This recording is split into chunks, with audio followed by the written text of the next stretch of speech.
To try to elect a Speaker of the Northern Ireland Assembly when the 7 tests have not been fulfilled, when the 7 tests set out by the DUP, set out by Sir Jeffrey Donaldson in 2021, is faintly absurd. It's designed to make the DUP look bad. They do look bad, they look appalling. What is extraordinary is the reports that we're getting say that the new agreement with Europe to reach a solution to the Northern Ireland Protocol will meet the DUP's 7 tests.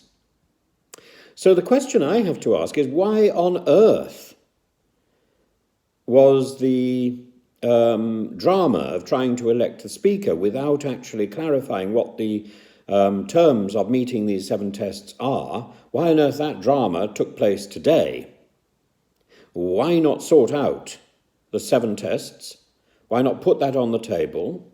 Why not effect the agreement with Europe and then elect a Speaker? Why play these absurd theatrical charades which we know are going to fail and simply going to arouse tension, going to create a fuss? Now, as I say, today the DUP looks insensitive, it looks shocking. What are these 7 tests? These 7 tests are designed to make it impossible for the Northern Ireland Assembly to meet in any possible form post-Brexit. The first one is that the full article of the Act of Union, which is actually quite late, it's in 1800. The Act of Union is a constitutional statute. Everyone in the UK has the same privileges and the same opportunity to trade. So the DUP would say that the EU Withdrawal Act of 2018 does not imply the repeal of Article 6, in contrast to what Justice Colton said in Belfast. So the DUP would agree that the EU Withdrawal Act does not imply the repeal of Article 6, but Justice Colton says that it does, so therefore the DUP presumably thinks that it is in question. So it needs reassurance and some demonstration, in contrast to what Justice Colton said, that the full Article 6 of the Act of Union is still in effect. I don't see how anything more than giving an undertaking can possibly confirm that. But Justice Colton needs to revise his ruling. The second of these 7 tests is that there'll be no diversion of trade, from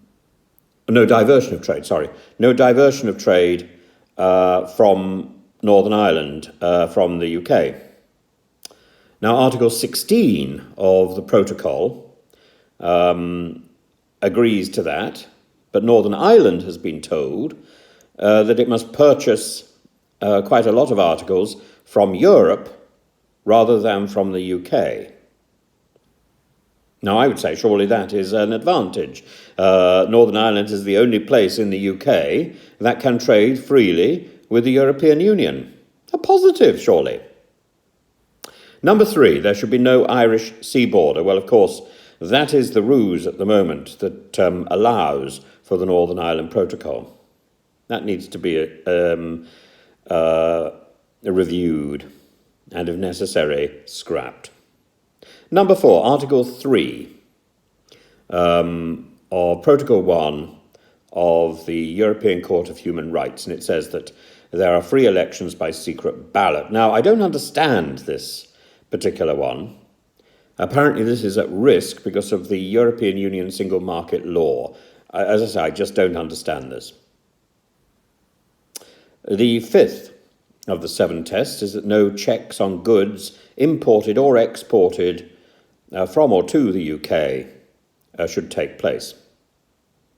This was confirmed by a statement on the 8th of December 2019, but actually it's not a reality in practice. Well, we know that. The sixth test is that no regulatory barriers should exist between the UK and Northern Ireland unless agreed by Stormont. Well, they've of course been imposed by the Brexit agreement. And number 7 is that there'll be no progress in any reduction of Northern Ireland's status in the UK unless ratified by Stormont. This is pretty well the same sort of thing, but it honours the Good Friday Agreement. Now, the protocol as it stands is untenable and it needs serious revision. And that is something that Sir Jeffrey Donaldson said in 2021.